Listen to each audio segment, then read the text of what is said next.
Good afternoon, and straight away let me tell you that we have 3 FA Cup games for you that capture all the excitement and drama that you would hope to find in the 5th round of the competition. We start with Tottenham Hotspur against Coventry City, followed by 4th Division Peterborough against Manchester City, but our final top-of-the-bill spot belongs to Wolves and Wrexham. And to cap it all, I'll be apologising for misleading some of you last week. And in today's roundup, news of the 2 FA Cup replays and the first Sunday League match for 7 years, plus the much-requested action of the world's most expensive player. Well, let's go now to White Hart Lane, undergoing a facelift at the moment, to see many people's fancy for Wembley. Tottenham Hotspur played Coventry City, who were anxious to lift themselves following Tuesday's last-minute defeat by West Ham in the Football League Cup semi-final. Your commentator, John Motson. Glenn Hoddle passed a fitness test a few hours before the kick-off and hopes to continue his remarkable record against Coventry City. He's scored 6 goals against them in their last 3 visits to White Hart Lane. There's one change in the Spurs lineup, and that's at number 2, where Chris Hughton, who has been out with injury since Boxing Day, returns at the expense of Don McAllister. Gary Brooke, who would have played had Hoddle been unfit, is named as substitute. And don't be confused by the numbering in defence. The number 4, Graham Roberts, is the left-back. And Coventry, by coincidence, have a left-back with the same name. He's number 3, Brian Roberts. Coventry make 2 changes after that League Cup defeat at West Ham. At number 7, 19-year-old Steve Jacobs replaces Peter Bodak. And at number 10, Tommy English comes in for Mark Hateley, who's the substitute. Keith Birkinshaw, the Spurs manager, on his way out. And this afternoon's referee is Joe Worrell of Warrington. Tottenham, who start the match playing from right to left, are in the 5th round for the 21st time since the war. That's a record for any club. Coventry wearing sky blue, and the flag up immediately. It was Danny Thomas who made the challenge. But the linesman had spotted an offside, and it's a free kick to Coventry. This is an all-ticket match with only 3 sides of the ground being used. The limit was 41,000, although Coventry, whose fans have done a fair bit of travelling this week, had in fact returned some tickets. It was Roberts up with English, then Galvin with Thomas.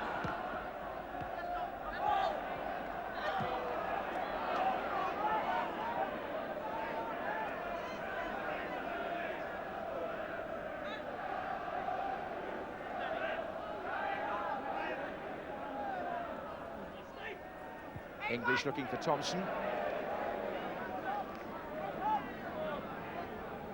Lost his place quite early in the season, Tommy English, but got a chance to re-establish himself today. Here's Galvin for Spurs. Crooks, Perryman, good first-time stuff. Has been a feature of Tottenham's game this season. Offside against Thompson, who's the top scorer for Coventry with 11 goals.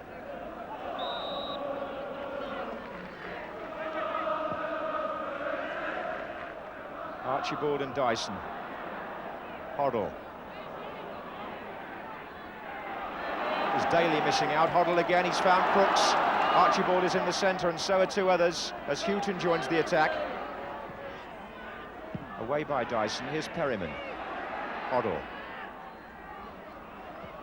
Roberts. Well struck by a player who a year ago was with Weymouth and signed for Spurs around cup final time last year. Would be quite a romantic story if he was to actually reach the FA Cup final this season. Graham Roberts.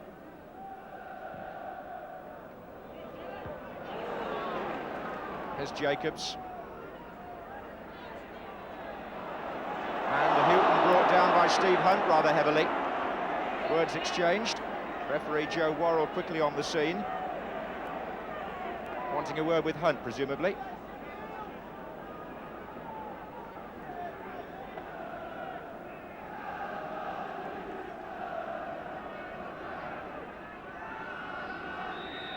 So Hoddle to take the kick for Tottenham. Lacey with the header. Crooks is in there. Ardiles.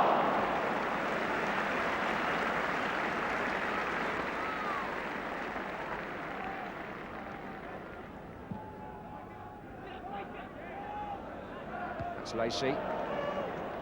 Ardiles to Perryman. Dyson. Blair. Gillespie. Miller. Now Blair again. Steve Hunt for Coventry. Good skill, and I think Tottenham felt English was offside, but again the linesman's flag stayed down.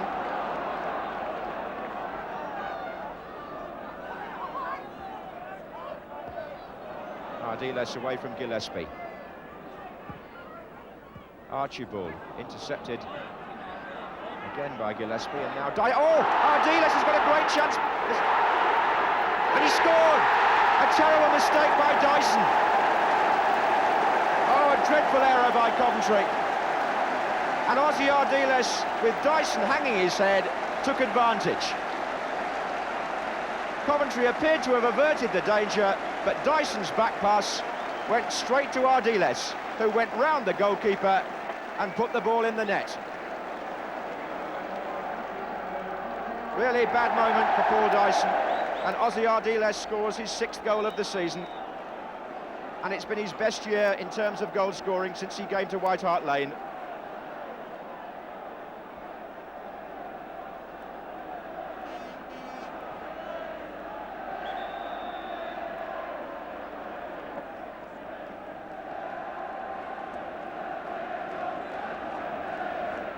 Really coolly taken goal.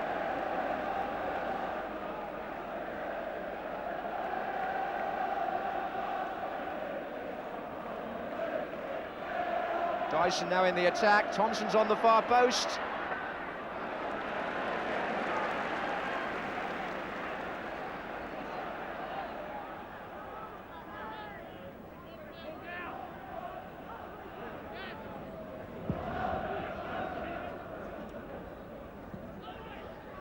Crooks being marked by Steve Jacobs.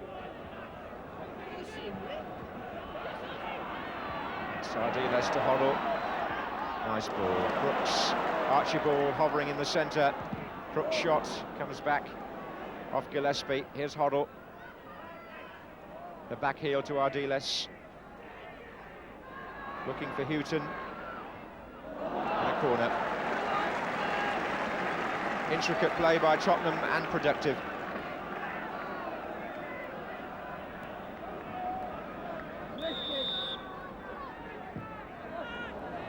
Wasted by Glenn Hoddle, but here's Galvin from a bad clearance by Daly. Crooks. Graham Roberts still well forward in the area. So is Lacey. Crooks cross. Oh! Dyson missed that completely, and Archibald couldn't believe it. Another heart-stopping moment for the Coventry number 5. He completely missed his header, and if Archibald had realised that was going to happen, he would surely have reacted quicker than he did.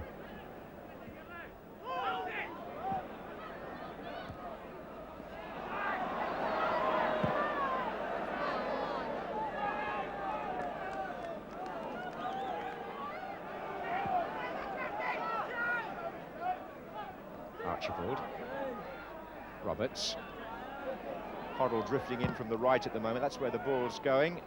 Roberts' header away. Oh, and a chance for Houghton to cash in, perhaps. Here's Perryman. Ardiles. Archibald. Nice back heel to Crooks. And he couldn't turn quite quick enough to get past Danny Thomas. But nice approach play by Steve Archibald, whose combination this season with Garth Crooks has been a joy for the Tottenham fans to see. 37 goals between them before today, and they really enjoy playing with each other. Ardiles cross. Roberts. Hoddle's flick. Lacey. Archibald! Archibald scores his 22nd of the season, made for him by John Lacey. With 33 minutes gone, Spurs go 2-up. The approach seemed almost harmless, but Coventry just weren't concentrating. Lacey knocked the ball forward, and Archibald, with Seeley on his line, volleyed past him. Archibald got 2 against Coventry in the league match earlier this season. Now he makes it 2-0 in this 5th round FA Cup tie. And that, by the way, is his 19th goal in the last 27 games. Tremendous record.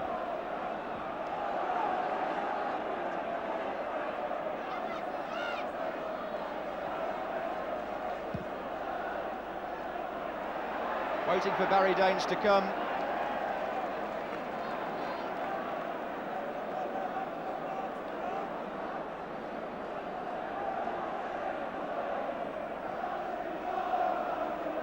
So Coventry, so disappointed in the League Cup in midweek, now find themselves 2 goals down in the FA Cup just a few days later. And for a team whose average age is only 21, that's got to be rather disheartening. And there is confidence sapping away here. Ardiles, and it's Crooks. Crooks again, is it going in? No. Well, Dyson's first mistake, Ardiles, Crooks, a save by Seeley, Crooks from the rebound, trickling wide, but it could so easily have been 3-0.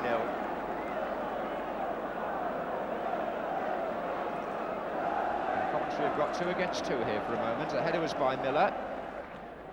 Hunt was following up. Just about 5 minutes left in the first half. Spurs lead 2-0. Here's Thompson for Coventry. And that tackle by Graham Roberts is penalised.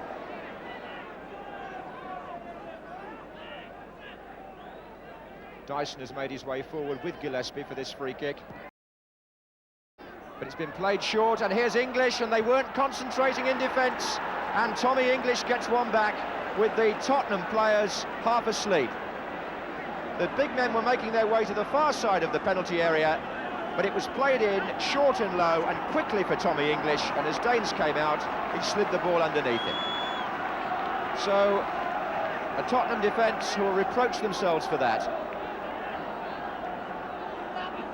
And English, restored to the side today, comes back with a goal. And gives Gordon Milne's team renewed hope. Crooks. Oh, Ardiles again, and Seeley held on to it as Archibald came in.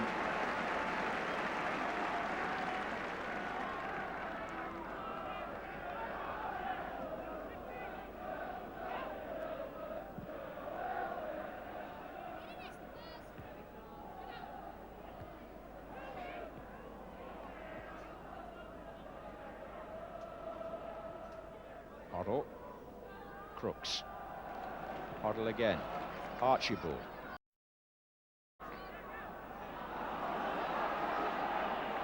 And again Tottenham was square, and here comes Gary Thompson over the goalkeeper. Roberts had time to see that and volley it away, but Spurs are getting caught square too often for their own comfort. Perhaps spotting that the Spurs defence was vulnerable, Coventry manager Gordon Milne brought on attacker Mark Haitley at the start of the second half and took off defender Paul Dyson. And this is Roberts. That's a foul by Chris Hughton.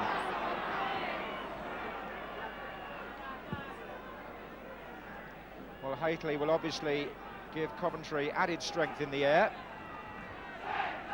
on set pieces like this.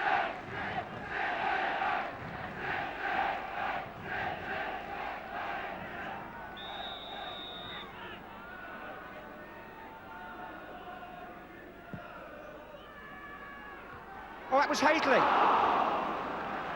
Just proving the point. Well, his father was always noted for his tremendous skill, jumping and heading, and his son is built in very much the same mould.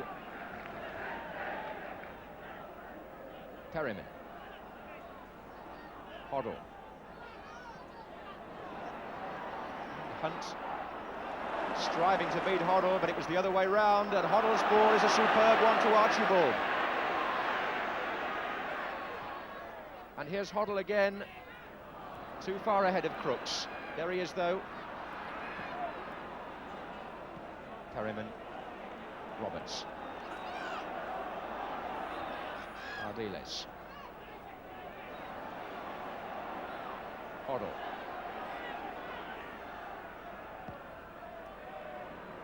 Galvin. Still Tony Galvin. Oh, saved by Seeley, and Gillespie away, only as far as Perryman. And now Hoddle.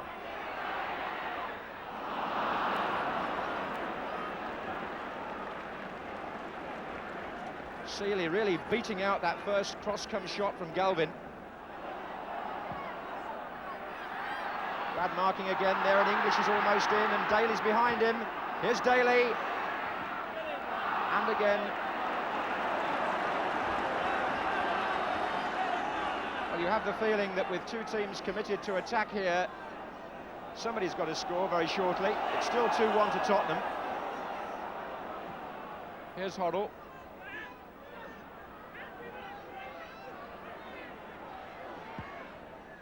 Ardiles.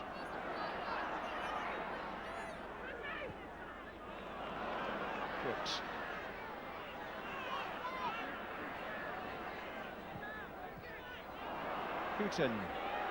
Houghton shot.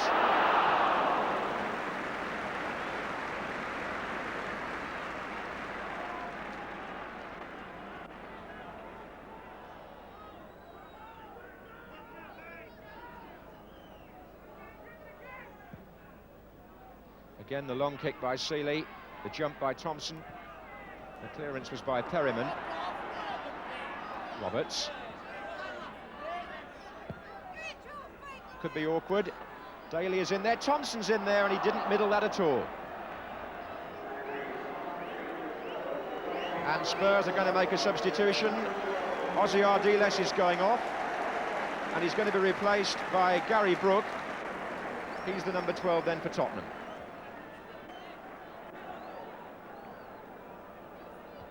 Header was by Jacobs.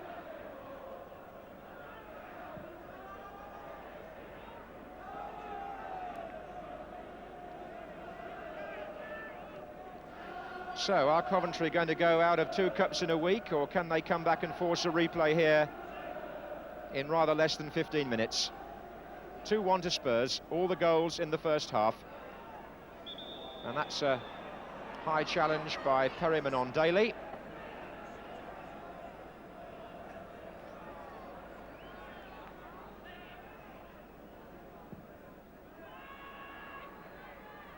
That was Thompson. That's Perryman to Hoddle, and he's found Galvin, and Spurs looking now for something further forward. Brooke has joined the attack on this side. Still Galvin. Crooks. Archibald, it's a bit tight in there. Here's Perryman.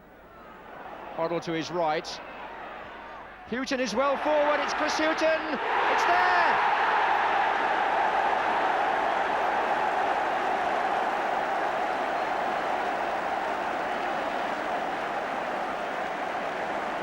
And the experience of Steve Perryman played a part in the move. He found Glenn Hoddle. Hoddle fed the through ball. And with Keith Birkinshaw saying on the bench there, 10 minutes to go, it's 3-1 to Spurs. And Chris Houghton, who returned to the side today for the first time since Boxing Day, scores what may prove to be the conclusive goal.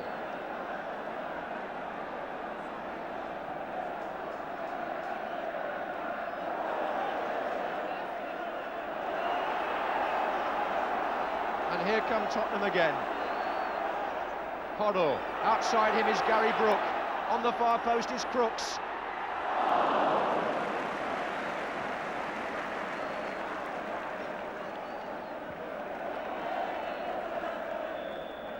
That was Houghton's second goal of the season. And it may be the one that clinches Spurs' place in the 6th round.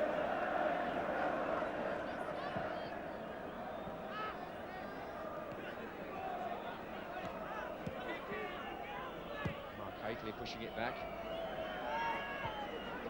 Here's Houghton. The Spurs have got a man over in this attack if they play it right. Hoddle's on the right wing. There are 5 the other way. And it's still Hoddle. And it's still Hoddle. And everything was right, apart from a rather feeble shot by his standards.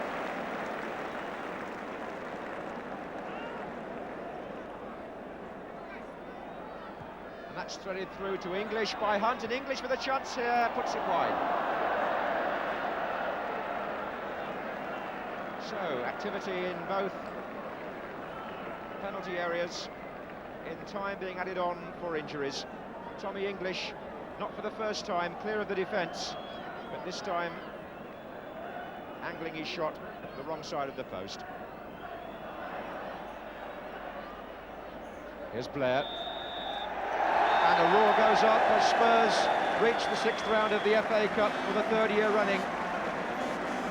Keith Birkinshaw will be hoping that this time they can go one better at least and get to the semi-final.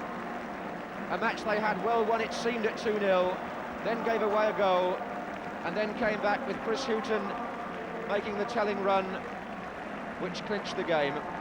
Coventry, a little weary no doubt after the exertions at West Ham, have lost 2 cup ties in London in the space of just 5 days.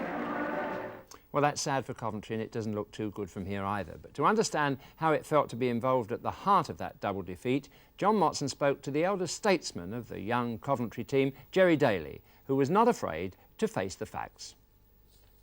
I think when all is said and done, we didn't deserve to get anything from either match. You know, we've given away goals, silly goals, and in the first division, or when you're playing in a semi-final of a cup, you're playing against good teams, and you can't afford to give away silly goals because they'll punish you.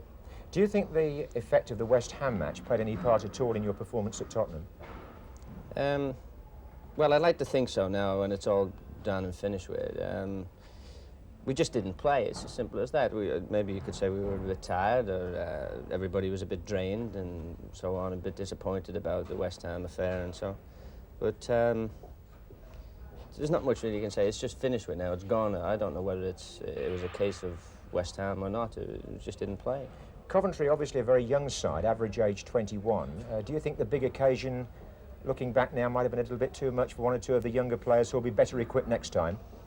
I think so. From what I know, the players, they've got a lot of potential there. Very cocky young players. And I'm sure the season that we've had this year will always stand them in good stead for the future. They are tremendous players, potentially very, very good players indeed. And I'm sure in the future it will do, yeah. Now, many people feel it could be Spurs' year for the Cup. All sorts of omens have been mentioned. Having played against them now and been beaten by them, do you go along with that? Well, I think Middlesbrough, they're my bet for the Cup. I think they're a very good team. I don't know about Spurs. I think they're a wee bit vulnerable in defence. It's just a personal opinion I have, and that's why I wouldn't back him to win. I'd have a little bet on Middlesbrough. Well, we shall see if Jerry Daly's tip comes off, and whether Tottenham go on to win the Cup or not. I must say they're an enjoyable team to watch. They love to go forward, and if it does stretch their defence at times and give their opponents a look in, well, it's far from boring.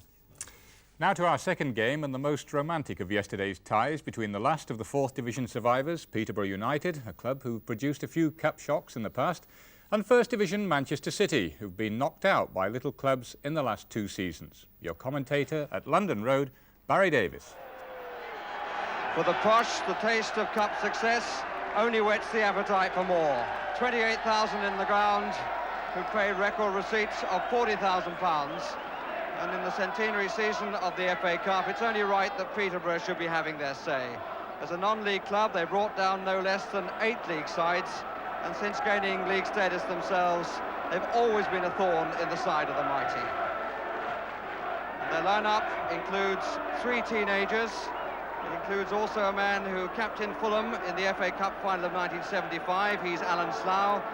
The oldest contestant in this season's competition, Tommy Robson, and Robbie Cook, whose 21 goals have marked him as a player to be watched. Manchester City were at the gates of Wembley in the League Cup on Tuesday and saw them close, and now they must make another run there from further out. Their side shows 4 changes from that occasion. Tommy Caton is left out, and so indeed is their manager John Bond, who's in bed with flu. The referee this afternoon is Ray Lewis of Great Bookham. Peter Morris, the Peterborough manager, formerly with John Bond at Norwich City. On the Peterborough badge, is written the words "upon this rock," and many teams have founded on the rock of Peterborough.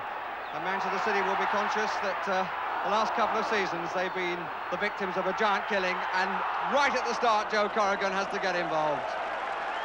Last 2 seasons City have gone out to Shrewsbury Town and to Halifax Town. And this no easy test for them. That was Mickey Ginn who got the thing going for Peterborough. Slough used to be a midfield player, but now playing in the back 4.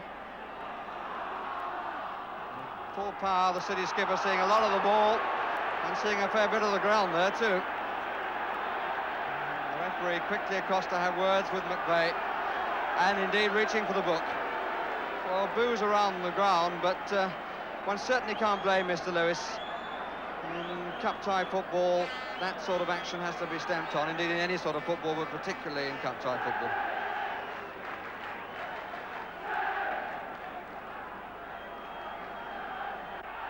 It's out for the goal kick. It's also a pleasant sunny afternoon, and not as cold as anticipated. Booth. Donald.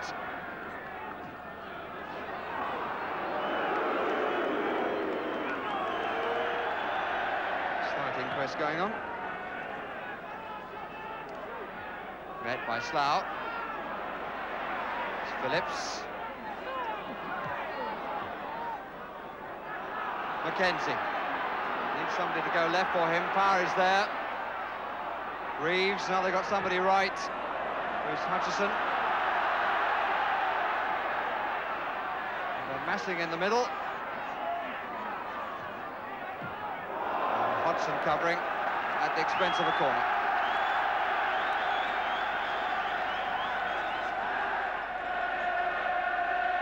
Three for a diagonal run, 3 on the near post. Over comes MacDonald. Bit of a haymaker by the goalkeeper, was very effective. Hutchison. City offering plenty of width. Power again. And Booth. The goalkeeper moving his feet to cover. Not a good throw out, but McVeigh making something of it.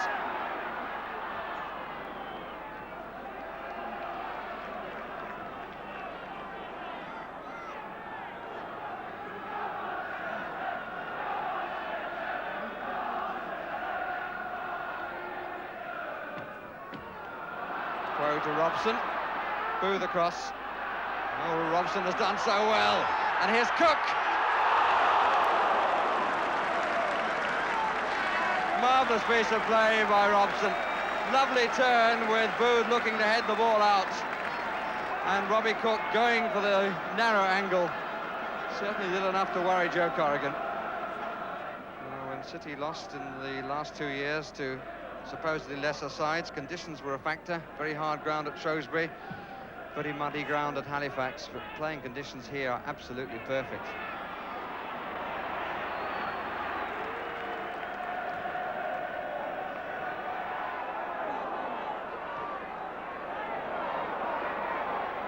Cook holding it well, but finding that the men moving up are usually marked. Peterborough certainly being stretched side to side. Hutchison out to the right. Reeves on the far post. Good play by Hutchison. That's Bennett. The goalkeeper wouldn't have seen that if it had been on target. Doing a lot of wandering. Hutchison, who supplied the cross then, he's one of the players offering width, but Paul Power, the skipper, has been out on the left, out on the right, and generally running things for the First Division side.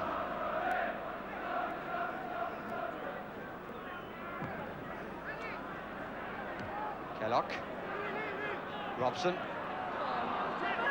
Hodgson. Bit of space here on the right. Ball with Quo. Oh, that's good pace inside. Ginn wants it in the inside left position.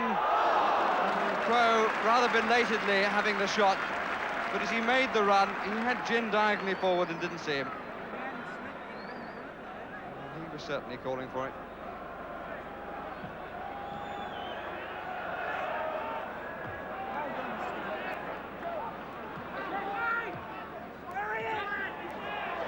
Hutchison.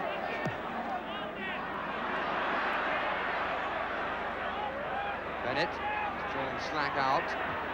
Mackenzie's in the middle, away by Slough.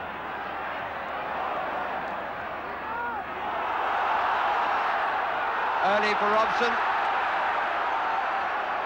It's a fair chase down the middle. Oh, flying attempt by Billy Kellock.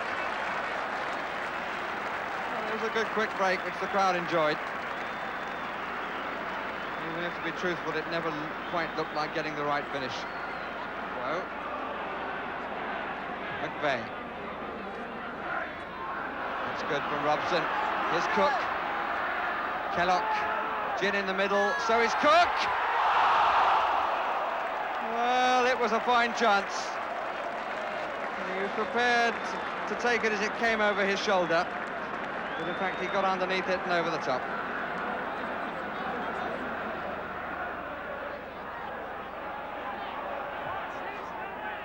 Reeves. Hutchison. Plenty of players forward. And now Robson for Peterborough. Vey came from Notts County, the side that Peterborough beat in the previous round. Gin.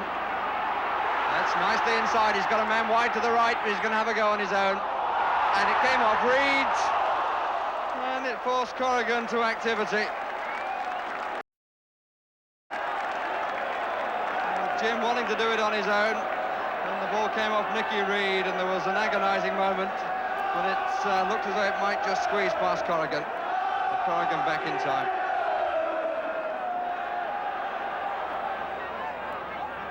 Reeves. Power. Bennett going out to the left, created the space by going there. There's Hutchison. He could come inside, he goes the other way. Bennett. Slack doing a good job. He's staying behind him as Bennett tried to turn. And Power can come up and take the corner.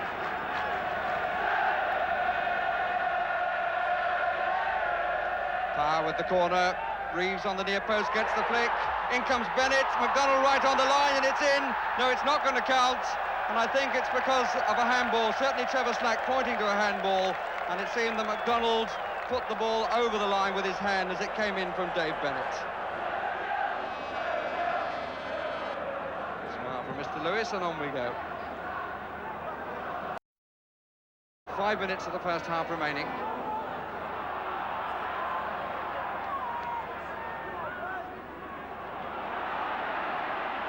Bennett.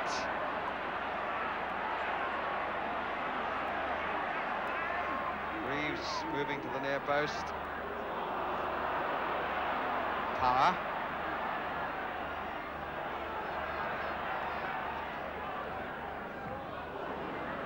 By Quo. McDonald.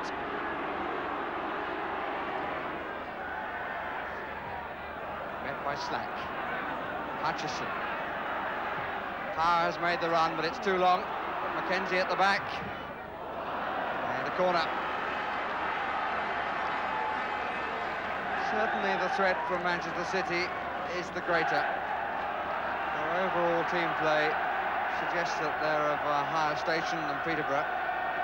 Peterborough have had 3 possible chances in the half. And the score is still 0-0. As Waff palms it down, it's blocked.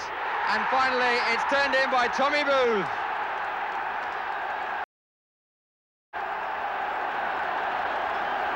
First attempt was blocked, and Tommy Booth, spinning round, thumps it high into the net. And I'm not surprised that he celebrates that, because he hasn't scored for 2 seasons. His last goal was in the League Cup against Blackpool in a 3rd round replay. And it gives the First Division side breathing space as half-time approaches. Good spin by him, and Peterborough are 1 down.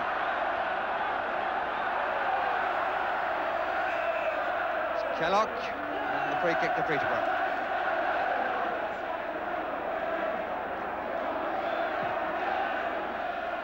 Slack up for it, met by Booth.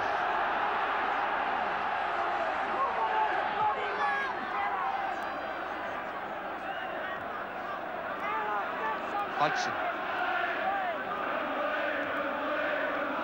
Gin. Does carry the ball well. Can he come inside now? He was trying to, and Gow took his legs away as Gin turned at quite a sharp angle. Peterborough with 4 players in the area. Now Gin could come inside again. Looks for the right one. Robson is at the back and gets the nod in, and Kellogg the wrong side of the post. Well, Kellogg couldn't take his chance, and with a quarter of an hour of the second half gone, there'd been no further threats to Manchester City's lead. Phillips. Again, Gin looking well balanced, but ran into trouble. And here's Mackenzie with a real chance. And a good save from Woff. Certainly gave it plenty of thump, Steve Mackenzie. And Woff, who came forward to narrow the angle, parried it away. It's curling again, but that time more comfortably for a keeper.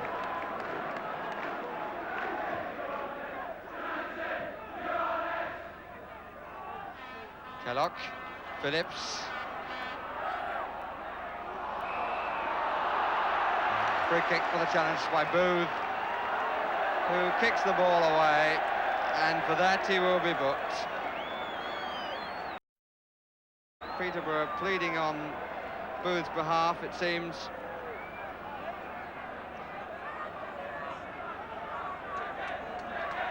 But Mr. Lewis, as on the first occasion, really with not too great a choice. Booth definitely kicked the ball away, and it showed dissent to the decision. So Corrigan wants 3 in the wall. Or has he? A bit of a mess in front of him, but he's happy that the right side of his goal is covered. And Kellogg will probably take the strike, and does, and oh, and he hits a really fine effort. Well, that's given him something to remember from the game. This might well be the last clearance. Yes, indeed. And the survivor of the 1969 Cup-winning side, Tommy Booth, takes Manchester City past round 5 for the first time since then. A disappointing afternoon for Peterborough. Had their chances in the first half, but once those weren't taken, their chance clearly slipped away. Well, from Peterborough's point of view, Barry summed it up perfectly. And as for City, well, they did nothing to tarnish their growing reputation. Well, now for what we thought was the best of our 3 matches between Wolves and Wrexham. On the face of it, the tie leaned Wolves' way because of status and ground advantage. But as you'll see, Wrexham had no intention of being sacrificial lambs. Your commentator, Alan Perry. It's Molineux's biggest crowd of the season for Wolves' 31st cup tie in only 2 years. And those lucrative cup runs helped to finance the new £2 million stand, which today is almost full. Wolves are unchanged as they bid to reach their 4th FA Cup quarter-final in the last 5 seasons. With Peter Daniels still injured, it means a place for Wayne Clark, whose famous brother Alan, now manager of Leeds, scored 38 goals in this competition, a post-war record he holds jointly with Dennis Law. The only current player who's anywhere near that total is Wrexham's captain, Dixie McNeil. He has 28 cup goals, including the winners in the previous rounds against West Ham and Wimbledon. Well, Ian Edwards is fit to continue his link-up with McNeil in the Wrexham attack. And a marvellous atmosphere at Molineux. And today's referee, Mr. Alan Robinson of Portsmouth. So it's Wrexham in the white shorts who start us off attacking from right to left, and their cup record in recent years is as good as any club outside the First Division. Aim for Gray, and it finds him. Hibbett underneath it. Now Richards, Jones reaching it before him. Here's Hibbett again. Now Eaves. Pulled it back well, and a little suspect of a push then from Jones as the ball came into the box, but referee Robinson right in line with play, and Wolves get the corner. Call on the near post, Eves on the far post. McNeil away, but Hibbett again.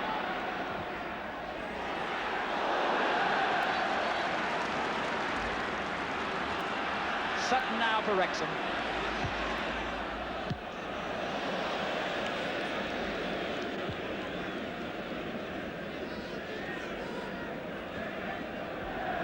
Minutes gone, no goals. McCall's header. Gray. Eves controlling it well, then giving it straight to Arthur. Sigelski's clearance. Berry having to get there first because Edwards was right behind him.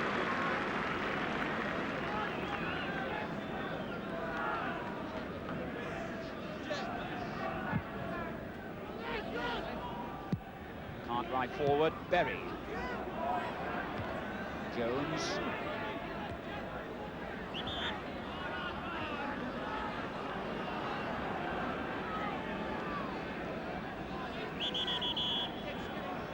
Referee wants the kick taken from the spot the offence occurred. Sped up.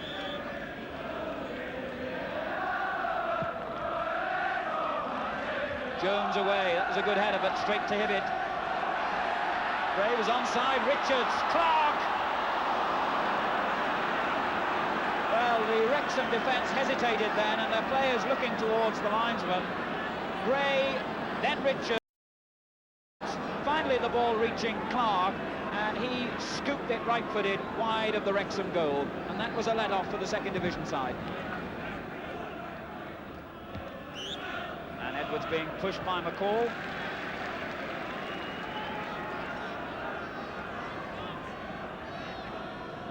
Cartwright, who takes almost every free kick that Wrexham get. If he takes them like that, he can go on doing it. Sigelski. That's difficult for the keeper. And Bradshaw really did well then. Ball swerving as it reached him from Sigelski's chip back into the middle. And the punch was very effective. Now Gray. This is Clark. 2, 3, and 4. What a run. Parkin. Oh, charged down by Fox, and there could be danger here for Wolves. Fox can really move. McNeil's arriving in the middle. He had to shoot, and it wasn't a bad effort in the end, but was never going to find the net.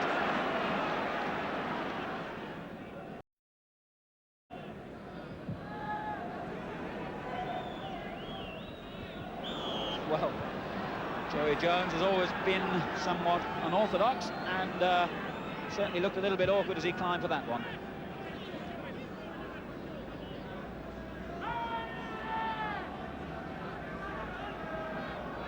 McCall with the free kick for Wolves. Sigelski away. Oh, it's beaten everybody. And it might reach Gray. It did indeed, but Andy Gray will be very disappointed with that effort. Really, a lot of hesitancy at the back then by Wrexham, and the ball finding Andy Gray somehow, and that left foot shot screwed well over the top, even allowing for the bounce. Not a good effort.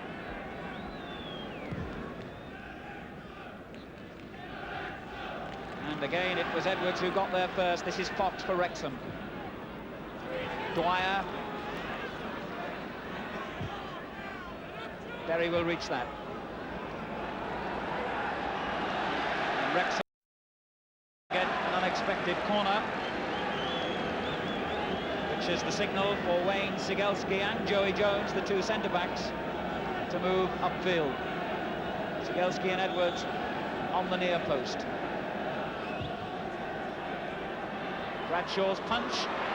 And it's in! Wrexham have scored through Fox. Their first worthwhile attack of the half, and Wrexham have taken the lead. The corner floated over by Cartwright,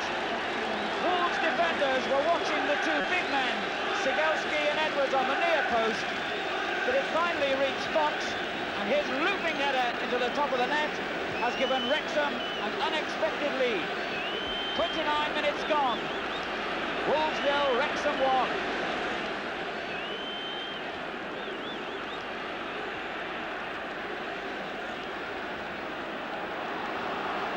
Steve Fox, the former Birmingham player, has really found the goal touch in recent games. He went 13 months without getting one. That's his fourth in a matter of weeks. And what a vital one it was. The Wolves have hit back immediately with this free kick. Gray, straight at Davis. Anxiety showing on the face of John Barnwell, the Wolves manager.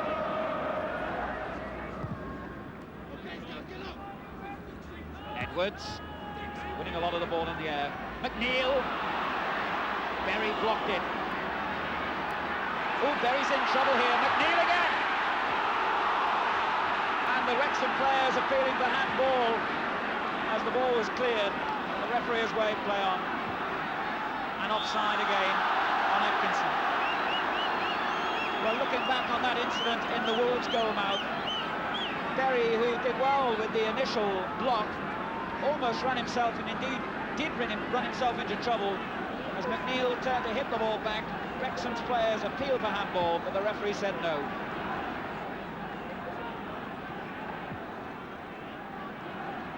Here's Berry again. Eves.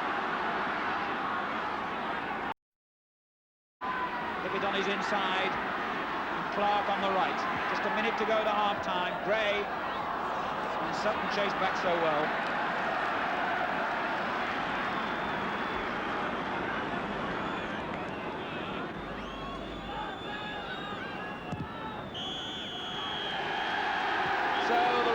From the Wrexham fans and their hero Steve Fox with that goal in the 29th minute against the run of play. And frankly, Wrexham have only had one other opportunity since then, when Wolves made a mistake in their own box. But then again, Wolves haven't created too much danger either. Wolves 0, Wrexham 1. So Wolves, who've had replays in both the previous rounds, start this second half facing a real battle. And already an appeal by Eves for a free kick, but not given. Park in, and offside. Richards, for the umpteenth time it seems today, strayed a little too far forward.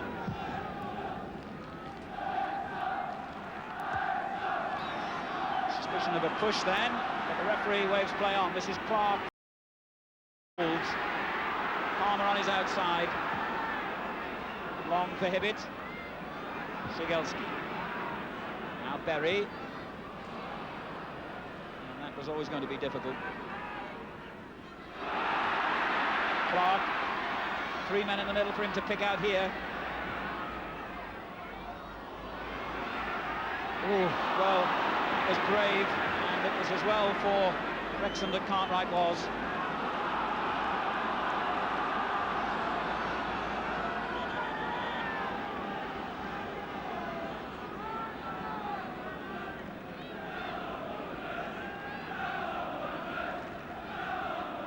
Throw aim towards Richards, but Jones was right behind him once more.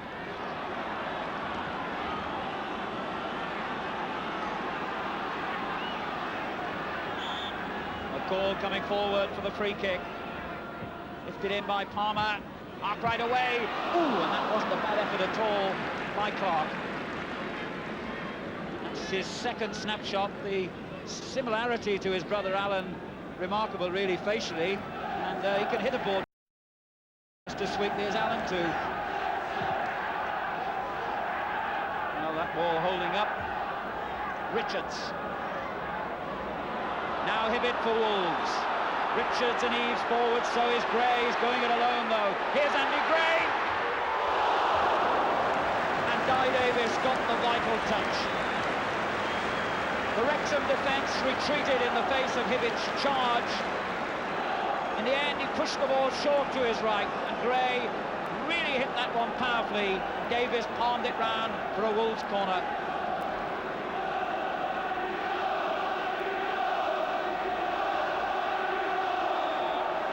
Richards on the near post, Eaves on the far, Gray making the run, and Davis with the punch. Here's Palmer. Parkin. Again, Wrexham's back four moving forward and made it difficult then for Parkin.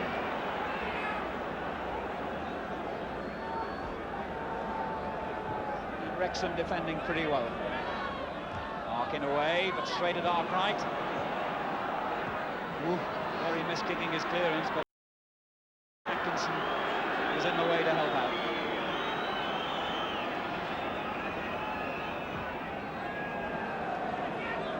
Now Eaves for Wolves. Dispossessed again by Fox.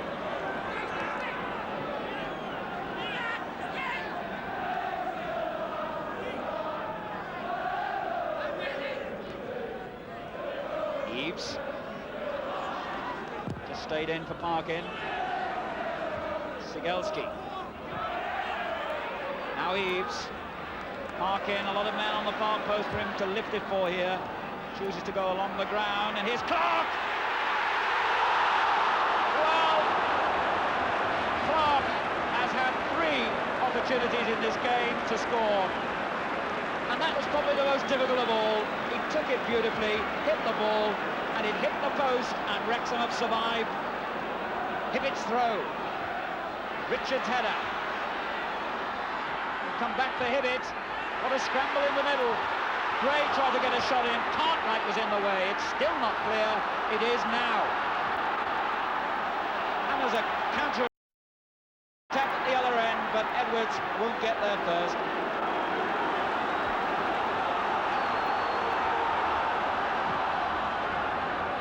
And now the crowd getting behind Wolves. A tremendous atmosphere. Always a great ground when it's nearly full, and it is today. You heard the shout. Our ball, indeed it was, for Wrexham. Parkin. Now Berry, the great roar, by the way, for the sight of Norman Bell, the Wolves substitute, warming up on the touchline. But here's Cartwright for Wrexham. McNeil and Edwards in the centre. Edwards, McNeil, great save! But Wrexham very nearly clinched it then. Cartwright's run down the left, the little flip by Edwards, McNeil stooping and almost conquering, and that was a marvellous save by Bradshaw to deny Dixie McNeil his usual goal. Berry on from Clark to Hibbett.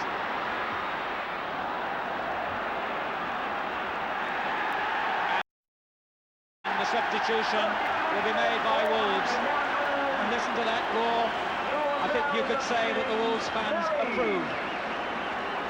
Norman Bell, who lost his place when Andy Gray recently returned to the side, 6 foot 13 stone, and might have the physical power needed to upset those centre-backs in the Wrexham defence. Eaves off and Norman Bell on.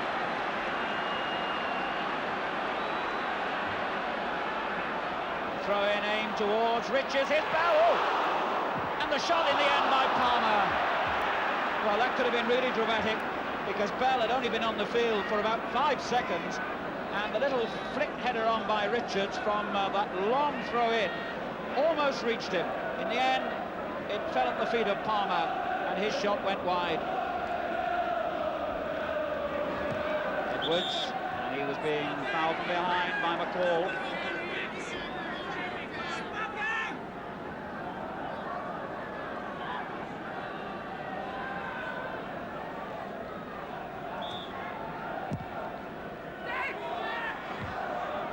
McCall shouted, and header gives Wrexham a throw.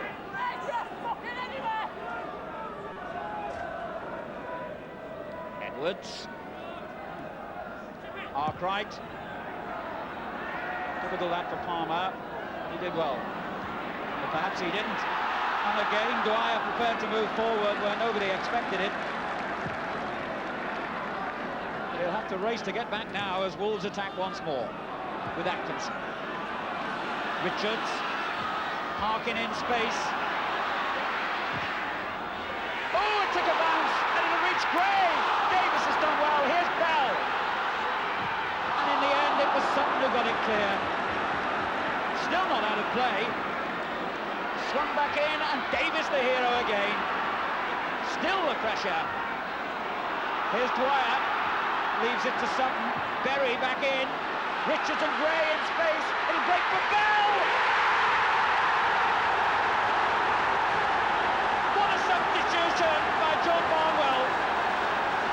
Norman Bell has been on the field a matter of minutes, and Wolves are back in the game. 20 minutes to go, and this cup tie comes to life. A period of sustained pressure by Wolves.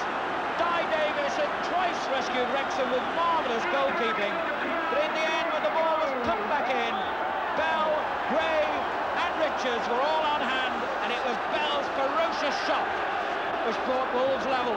1-1, and what a finish we've got in prospect now. Here's Edwards now for Wrexham. Can they get back into this game? McNeil's the man who can do it, and very nearly did. Dixon McNeil, who scored more goals in the FA Cup than any player currently in the game.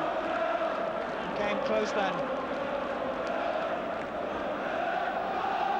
And the crowd singing the name of Norman Bell, the Wolves substitute, who's brought them back to life.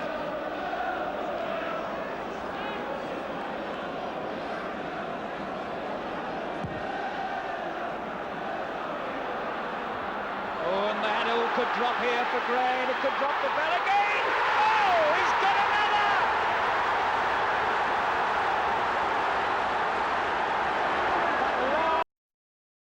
Long kick, giving the Wrexham defence problems, but it dropped for Bell. There was never any doubt that the ball was going to end up lashed into the back of the Wrexham net. 2 goals in the space of a few minutes, and Bell the hero.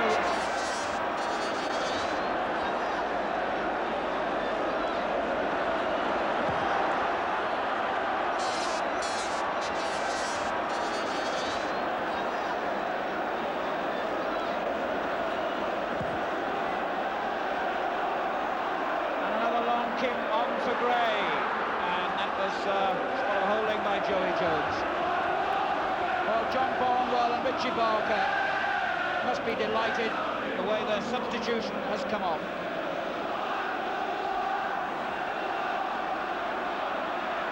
Wolves still pumping men forward. Oh, and Bell got the touch which might have produced another.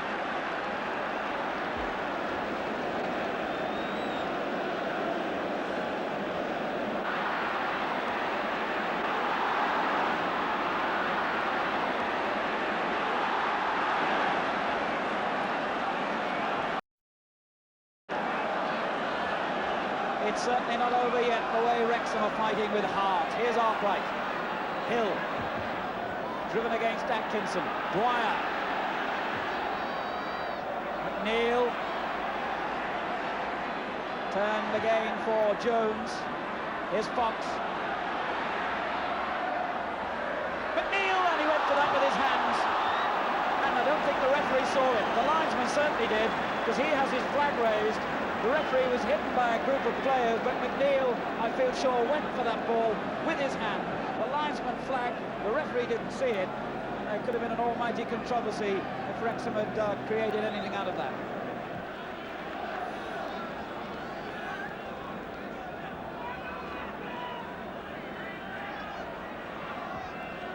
Now Sigelski for Wrexham. His forwards calling for him to pump the ball long. He did it, but Fox couldn't control.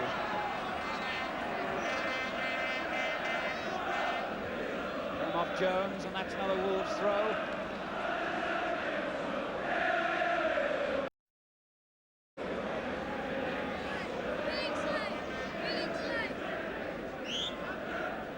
And Atkinson had 1 foot over the touchline when he took that throw in, so the throw goes Wrexham's way.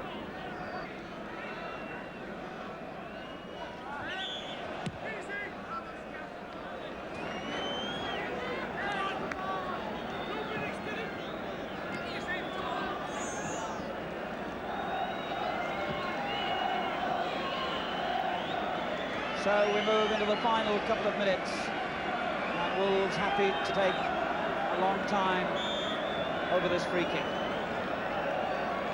Parkin will take it. Aims it at Bell. And here's Bell again. Gray! Marvellous save. What an effort by Gray. Danger not gone for Wrexham yet. If it did well, and that's a corner. Well, Andy Gray could have scored a really spectacular goal then had it not been for Di Davis, who's played outstandingly well for Wrexham and yet been beaten twice.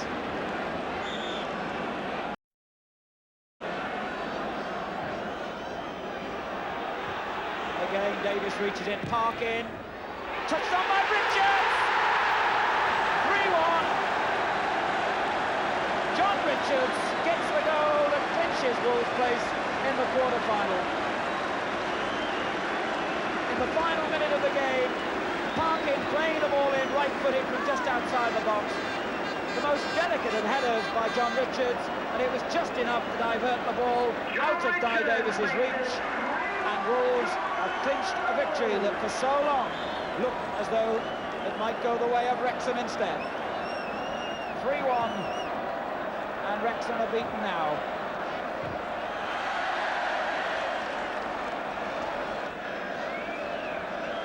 Here's Fox. Arkwright. On for Hill as we move into injury time. Bradshaw forced surely. And despite the challenge from Vinter, he holds on to it.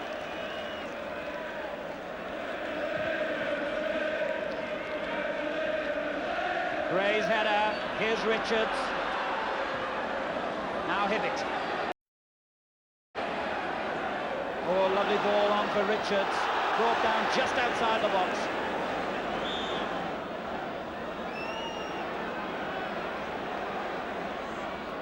Hibbett driving it in. Oh, well, Berry could have made it 4. He really drove that across Hibbett, and the final deflection was off a Wrexham player. Hibbett in a hurry to take the corner. Ooh, Berry, and that's the final action of a cup tie that turned dramatically midway through the second half. Fox it was who gave Wrexham a first half lead. They battled away well, but when this man arrived, well, for whom the bell tolled, Wrexham, it tolled for you today. Bell came on, 2 goals in 2 minutes, turned the game completely. Then Richards got the third late on, and Wolves go through to their 4th quarter-final in the space of 5 seasons. Wolverhampton Wanderers 3, Wrexham 1. Well, Norman Bell's substitution there turning the tide in Wolves' favour. But until then, it looked as if Wrexham were going to survive the pressure and hold on to their 1-goal lead. But the game is for 90 minutes and substitution is allowed within the laws, and some players seem to thrive on it. Well, Norman, it looks as if you've become the new David Fairclough, because that's not the first time you've turned the game coming on as substitute recently, is it? No, that's, well, you could say the 3rd time in 3 games, because West Bromwich Albion, the tide seemed to turn a little bit 2 weeks ago. Last week, we got the equaliser in the last few minutes when I came on, and today, everything's just been unbelievable. Now, watching from the bench, did you honestly think that Wrexham were going to hang on? It looked as though they might. No, I said to Richie Barker after about 5 minutes of the second half that I couldn't possibly see them holding out for the full time. Why were you convinced? We hadn't really played in the first half, and yet we still hadn't been in any trouble. We started off a little nervously, and the pitch didn't help, so the boys were thinking twice before playing a lot of balls. And I just knew that we could step up again. We just needed that first goal, and I knew the rest would follow. So what were the instructions from Richie and John Barnwell when they sent you on? Stir them up. Well, you certainly did that. The crowd were right behind you as well, weren't they? Oh, it's tremendous, absolutely fantastic here. It's happened the last 3 games. They're really getting behind me. I was left out for the cup tie at Watford. That was the first game I missed. And since then, they've really gotten behind me and cheered me on. So it's been really great for me. Well, on Wrexham's behalf, we should refer to their appeal for a penalty for handball when they were leading 1-0. And there's no doubt in my mind that the hand or arm made contact with the ball. The pointed issue is whether it was intentional. Well, that's a matter of opinion, and it's only the referees that counts on the day. But if I'd have been the defender involved, I'd have been enormously relieved not to have heard the whistle blow. Well, you can hear the draw for the 6th round at 12:30 tomorrow on Radio 2. And what we do know already is that 7 First Division clubs will be in the quarter-finals, because one of this week's replays is Everton against Southampton on Tuesday night. Everton manager Gordon Lee, happy with his team's performance at the Dell yesterday, has Steve McMahon available again after his 2-match suspension. And that's just as well for Everton, as fullback John Bailey was having treatment for a hamstring injury this morning and is very doubtful for the replay. Southampton manager Laurie McMenemy is more hopeful of his 2 injury problems. Nick Holmes took a knock against Everton and had treatment today, but should be okay. And Graham Baker, who missed yesterday's game with a thigh strain, will also be in the squad, which travels to Goodison. The other replay takes place on Wednesday, with 3rd Division Exeter City playing Newcastle of the 2nd at their own St James's Park. And the Devon club had every reason to celebrate at the end of yesterday's 1-1 draw, which brings them another welcome pay night after their 4th round replay win against Leicester. Exeter are not only still fighting in the FA Cup, but are battling on with a 3rd appeal against the Football League's decision to fine them £5,000 plus costs for failing to play a game at Scunthorpe in 1974 when their team was riddled with flu. The only fitness problems for the replay concern top scorer Tony Kello, who is again feeling his hamstring strain, and Lee Roberts, who was hurt when scoring the equaliser at Newcastle. Both are receiving treatment from Exeter's 2 lady physios and are expected to play. As for Newcastle, manager Arthur Cox told me today that striker Bobby Shinton is seeing a specialist this afternoon about his knee injury and is definitely out of the replay, but he hopes that his captain Mick Martin will be fit to play. Arthur also added, "We have a hell of a game on our hands now, a real cup tie." Meanwhile, this afternoon, the first Sunday League match for 7 years was staged at Darlington, and it was a great success, with a crowd of 5,932 compared with their season's average of 2,500. The result, Darlington 2, Mansfield 2, which means that Mansfield stay 3rd and are now 6 points behind 2nd-placed Lincoln. Permission for Sunday football, of course, came only last Monday at the meeting of League Club Chairmen, when the major change in the game's future was the acceptance of 3 points for a win starting next season. And it's been quite a week all round, with that meeting, League and FA Cup dramas, and the £4 million transfer of arguably the most exciting footballer in the world, Diego Maradona, who has moved from Argentinos Juniors to Boca Juniors. And that gives us an opportunity to look again at the brilliant Argentinian international and the moment of magic so many of you keep asking us to show from the match against England at Wembley last May. Oh.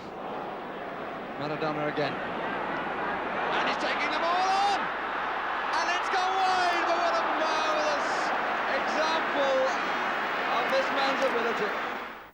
Well, now apologies for misleading you last week about Dennis Mortimer's goal for Aston Villa against Everton. I supported referee Gwyn Owen's decision not to give Gary Shaw offside, but for the wrong reasons. As you'll see now, and some of you spotted at the time, Shaw's well-timed run started from an onside position and the linesman read it perfectly. So for the second week running, those officials emerge with flying colours, even if I don't. Well, just to remind you that the next football on BBC One is on Wednesday in Sports Night, which begins at 9:55. And by that time, we'll know the draw for the quarter-final, and perhaps the unluckiest team not to figure in that draw is Wrexham. With a fair win, the penalty decision might have gone for them, and it's just possible John Barnwell might not have decided to bring on a player who, after all, is up for sale. Good afternoon. Berry back in. Richards and Gray in space. It'll break for Bell! Substitution by John Barnwell. Oh, and the handle could drop here for Gray, and it could drop for Bell again.